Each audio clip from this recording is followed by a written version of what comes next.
Guys, bago ko sagutin yung tanong, okay, pa-flex ng OOTD ko ngayon dahil may lakad kami ni Tito Melnyo.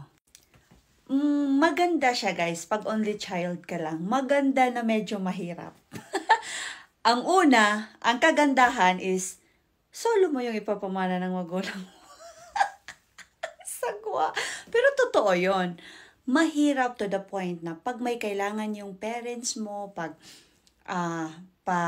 kahit sa anong aspeto ng bagay, emotion man,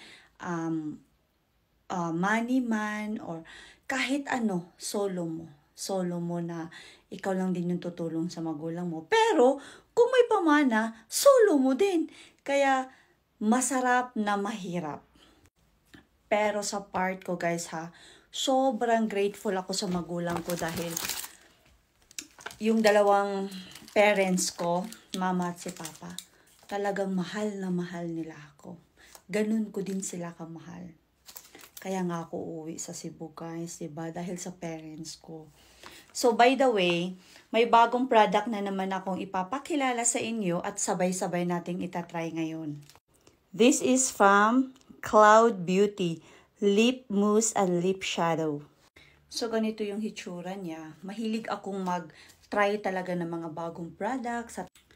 So ito parang lip liner pala. So ganyan siya guys. Oh.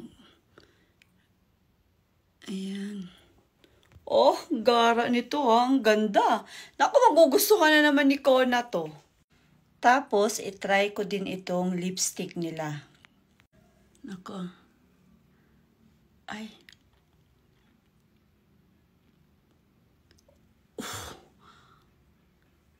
Shucks.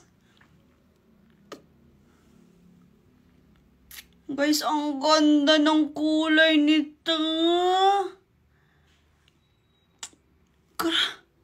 Oh, grabe. Taray ng lipstick ko, guys. Tumugma sa gupit ko. Kung gusto niyo ng sophisticated look na sweet girl, try this one.